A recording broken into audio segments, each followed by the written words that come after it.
Thank you, Mr. Musk, for watching this video. This is a list of must-haves and nice-to-haves that come not just from me, but it's coming from a group of us representing approximately 8 or 9 different countries. We were all attendees at the Gigafactory event, and while we were having breakfast at I can't even remember what hotel we were eating at. Oh, Circus. We decided to have a discussion to put together a letter for you. We originally planned this to record at the pre-gigafactory party. However, there was considerably more people than we were anticipating at the event, so it never kind of happened. So I still had the list, and I wanted to record this for you, and I'm gonna, as you can see, I got some pictures here. Those are the pictures I could still find of those of us at the breakfast that put this list together. So this is coming from a group of us who have some extreme mileage put on. A lot of thought went into this. Some of it's more tongue-in-cheek, but still applicable. So we got nice-to-haves, and some of it is what we think are must-haves. We understand that this might not be retrofittable or available on all vehicles, but might help Tesla going to the future for future vehicles. And these are in. I'm going to do each category in no particular order. Must-haves. Now, this is my own personal pet peeve must-have. Bring back original regen. The regen on the all autopilot-enabled vehicles that I've been able to find has been lethargic, considerably reduced, and especially someone going from an original Model S or classic Model S, where the regen is extremely snappy and strong, going to a autopilot-enabled. The number of accidents I almost got in just because I was expecting the car to decelerate considerably quicker. Please bring back the original regeneration. Another one was emergency breakaway button. Idea behind this: if you're at a gas station, and I'm going to have to compare it to this, and there's an emergency, say someone is coming up to you and is going to try and carjack you, and you just want to floor it and get away, you don't care if you cause damage to the gas pump. They have breakaways, so if you floor it, the gas pump hose is going to separate from the station. We would like to see emergency breakaways where you have to go through a series of yes or no's on, are you sure? Are you really sure you want to do this? On the screen of the car, and it will unlock the charge port and allow you to drive away. I mean, it's not something where you can inadvertently or do it by accident. It's something you would have to consciously do. While it's not as perfect as being able to just, floor it away, it would, it could prevent someone from getting, mugged or carjacked. I'm sure there'd be a way to improve on that in the future. Maybe in the future have an actual eject mechanism that will jam out the charge cable out of the charge port, so it wouldn't damage the station as well. Another one would be full brightness DRLs when the headlights are on. During the daytime when the headlights are off, the DRLs are considerably brighter. When the headlights come on, they dim by about 25 or 50% roughly. I would like to see the DRLs keep their full brightness at night, and it helps. I mean, heck, the DRLs on their own are almost bright enough to be headlights. So the additional brightness can really help. Another one that was suggested were, and that we've seen on emergency vehicles such as ambulances and police cars and fire trucks, is having the hazard lights turn on automatically in the event of a full brake lockup. So if you slam on and just really do that emergency stop, the hazard lights come on for a period of time during that to better alert a vehicle following behind.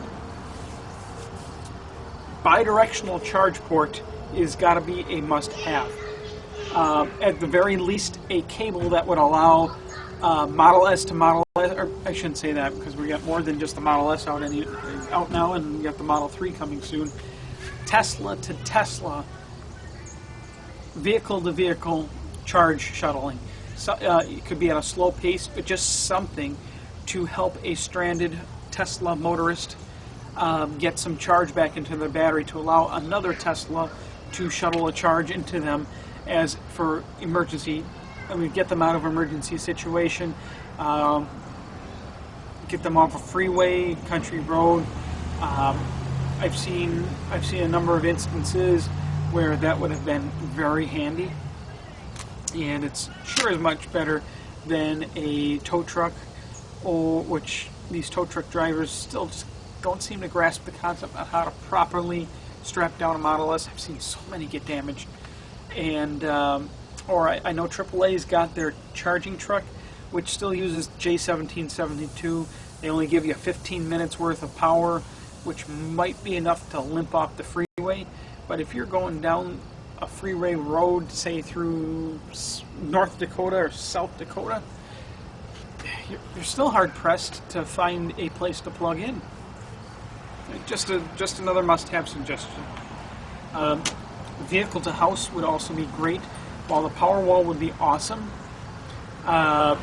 being able to backfeed your car into the house in case of an emergency would be even more awesome. And personally, Powerwall would be nice, but I really don't see the need for a Powerwall at my home, especially since I already got a 90 kilowatt battery pack. Tesla supported limited capacity tow hitch for the Model S. Please, the Model S and the Model X share the same platform. I just towed a teardrop travel trailer from Milwaukee, Wisconsin to Crater Lake, Oregon and back. It towed like a dream. Please make it factory supported. I cannot foresee any reason why it wouldn't be, at least not with the dual motors. Maybe with the less reliable single motors from the original gens, maybe. But with the dual motors, they are absolutely awesome. Thank you for the increased reliability of the dual motors. But please, factory supported towing.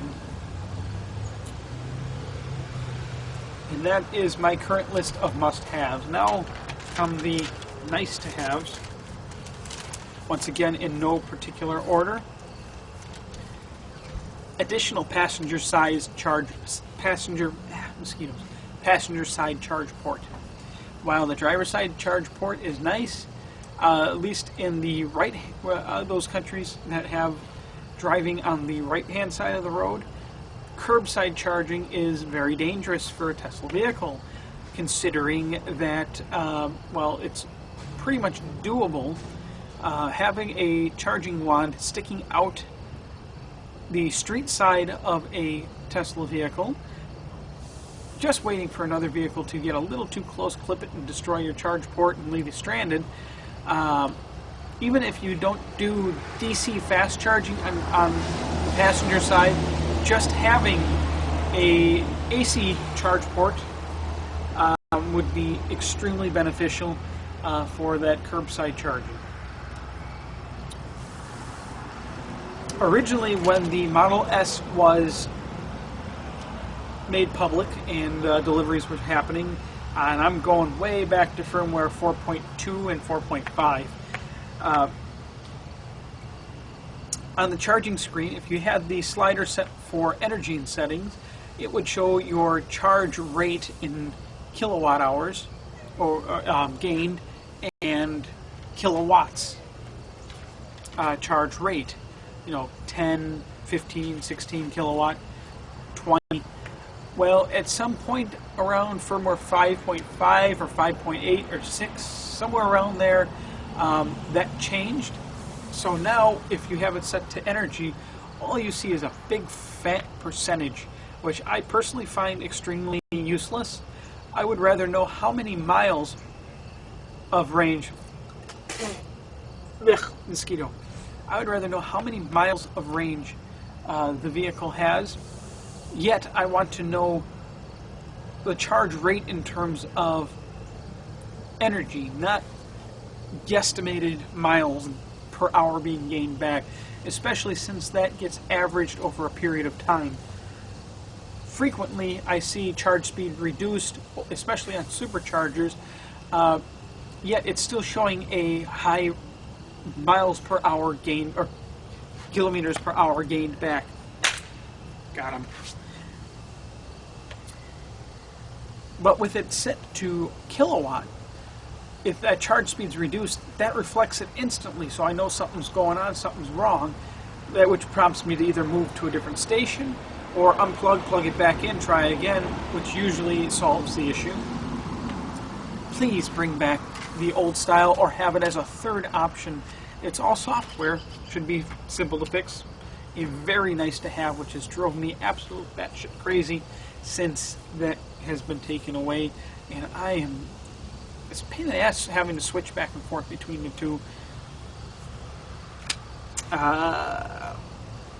Battery balancing button. This has been a big guessing issue.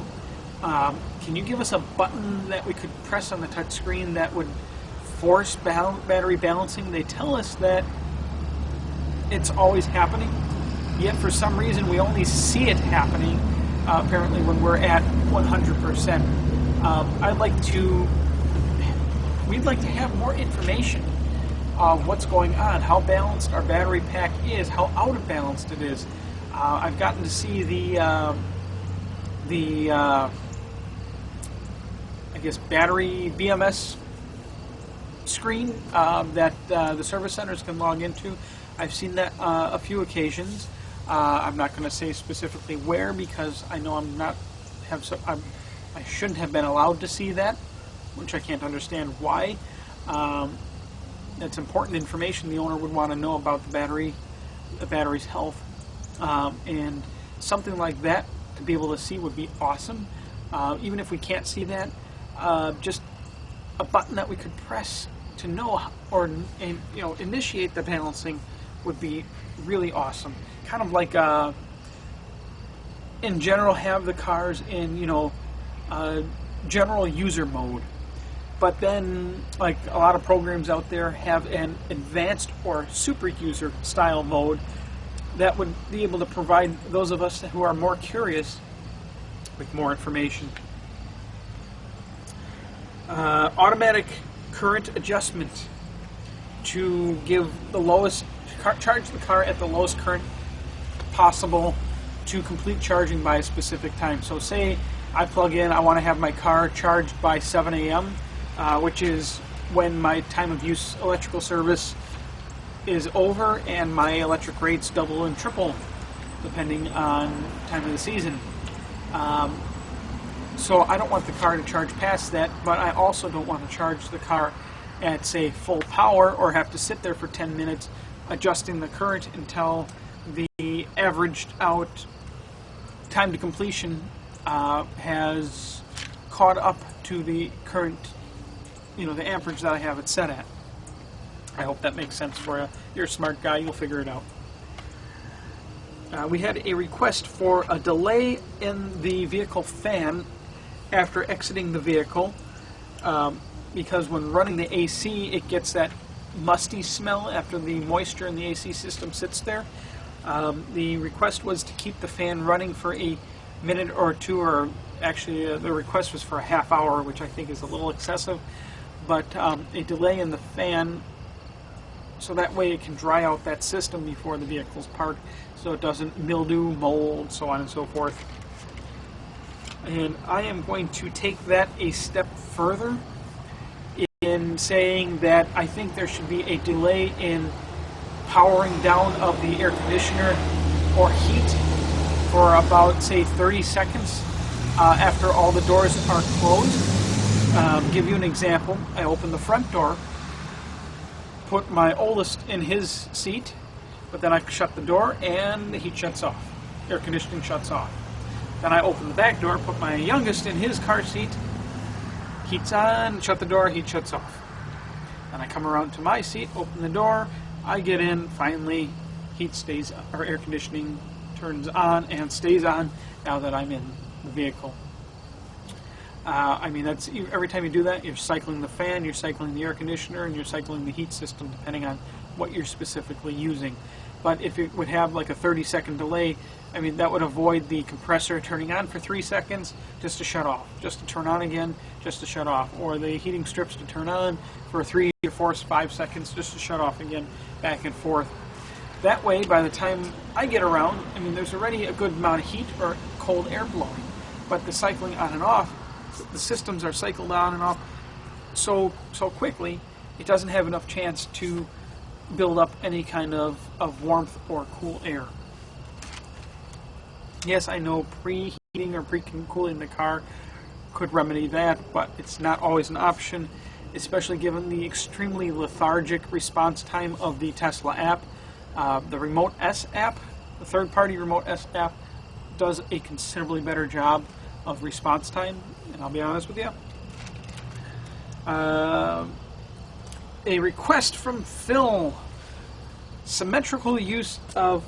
My chair is collapsing. Symmetrical use of the cooling fans in the front to reduce... darn it. Whew. I think I gotta go in. But I'm almost done. Symmetrical use of the cooling fans on the front of the car to reduce noise. At the moment, we're noticing either one or the other turns on, sometimes both, depending on how extraordinarily hot the car is, especially while charging. But if we could symmetrically activate both fans to get the job done so they could both run at a lower RPM, that would be awesome for reduced noise. How about automatically close the panoramic roofs when the rain sensors are triggered? So if you are not in the vehicle, you haven't parked outside, and you get a freak thunderstorm come up, the panel would close itself. Request to press and hold the nav icon to automatically have nav route you home. Open or close all windows from the app. Now, way back when, if you pressed and held the center button on your remote, which is now the summon button, it would automatically roll down all the windows, which really sucked, because if you accidentally butt pressed, you could roll down all your windows during a nasty rainstorm, which happened to me, or during a snowstorm, which happened to me, or just rolling down in general while you're in a restaurant and have somebody reach in and steal something out of your car. Happened to me. Thank you for getting rid of that. But if you were able to do it manually from the app, where it's not going to happen by butt dialing, that would be awesome.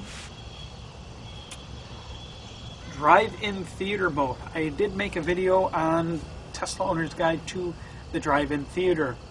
I would like to propose a drive-in theater button, which could also double as, say, a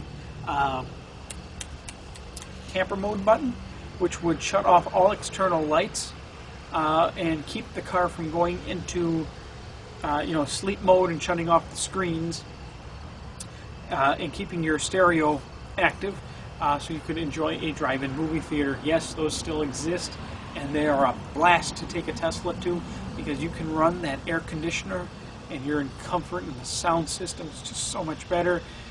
And for those who are going to argue with me, yes, the Dolby Atmos system is awesome in the theaters, but when you've got yourself a nice surround sound system just feet from your head, perfectly balanced, blasting right into your skull, it's so much better. And that way also, if you inadvertently press the brake pedal, the car won't start up, turn on all your bright lights, DRLs and everything, and completely whitewash out the drive-in theater screen. We would like to see an economy mode for power consumption. Right now, it'd be something similar to like valet mode that limits the acceleration, so you don't have to worry about, you know, drawing huge amounts out of the battery pack. Because of course, when you're drawing huge amounts, it's considerably less efficient than sipping the power out of the battery. Only problem with valet mode is valet mode also hampers the top speed, no cruise control, locks everything out. But we would like an accel limiter option that would still allow use of cruise control, autopilot, glove compartment, hood, without limiting the top speed. So being able to do freeway easily and keeping up with traffic. Waypoints on nav would be nice. And higher powered USB ports and more of them. My mom's Lincoln MKT has 4 USB ports. And 12 volt power in the trunk. The Model S and Model X need more USB ports. We are living in the era of USB. I'm currently having a 8-port USB 12 volt plug in my 12 volt adapter in my 12 volt plug, which is I got my phone plugged in. Sometimes I got to charge the laptop, which charges off of USB, a tablet, and not just that, is higher powered, is nice. I could do a 2-hour drive with a higher powered plug, and my iPhone will go from 0 to 100%, no problem. If I do that plugged into the existing USB ports, which also, if you have a memory card plugged into there, that just uses up another one, so a memory card with MP3s on it, so on and so forth. That same 2-hour drive, I'd probably only gain back 30 or 40% battery. And that was the same on my first Model S as it is now. So that's pretty much it there. Now, I'm sure that there's lots of people out there that have a lot more suggestions, probably better ones too, but this I promised to that group of people that when we were sitting around, these were our ideas from that event at that time, so I promised I would do it based on that. And thank you to Klaus, Phil, Guy, and everybody else that I'm sorry, I can't remember everybody's name. That event was so spectacular, awesome. We all had such a blast, but I'm bad with names. Unless I have a VIN number attached to it, forget it. So, thank you, Elon, for taking the time to listen to this considerably too long video, and keep up the great work. And you probably don't remember me too much, but I got to shake your hand at the Detroit Owners Appreciation event that you stopped by. I was the guy that smelled like he was swimming in beer. And just in case you do remember that, let me explain, is I got so excited when you came out, even though we kind of knew you were coming anyways. I had my camcorder in I had a beer in my hand, and I had my camcorder in my hand at the same time, not thinking too much. So when you came out, I'm like, holy crap, all right, Elon. So I went like this to raise the camcorder, and at the same time, the beer kind of doused me. So no, I wasn't a drunken crazy man. I was crazy, just not drunk. I didn't even actually take more than 2 sips out of that beer before you came out. So that was kind of a little embarrassing, and I probably looked like crap, and that's because I slept in my Model S in the parking structure of the MGM Grand Casino Hotel, where they had a crap load of J1772s. So anyways, I hope to be able to meet you again in person, because I have, myself and my children have a officially unofficial Elon Musk bobblehead, and it would be really awesome if you could sign that for us. That is all. I'm going to go get out of the mosquitoes. Have a good evening, and thank you again, Elon, for watching, and we hope some of these might be implemented in future software releases or versions of Tesla vehicles.